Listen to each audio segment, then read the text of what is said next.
So hello বন্ধুরা, আজ আবারও চলে এলাম টাটকা টাটকা সবজি নিয়ে। তো আসলে এই ধুন্দুলিগুলো আমার গাছে হয়েছে, প্রচুর হয়েছে, আমরা সবাই মিলে খাচ্ছি। তো যা আশেপাশে সবাইকে দিয়েছি। তো দেখো আমি ভালো করে কেটে নিলাম। আজ যেহেতু নিরামিষ, ভাবলাম কি বানাবো আজ। তো ভাবলাম গাছে ধুন্দুল হয়েছে, টাটকা টাটকা কয়েকটা নিয়ে এসি। তার সাথে টমেটো, একদম টমেটোগুলি পাকে না, জানি না কেন।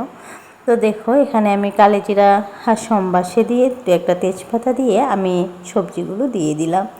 তো এবারে আমি ভালো করে নুন হলুদ দিয়ে নাড়িয়ে চাড়িয়ে এই ভাজা ভাজা করে নেব অল্প।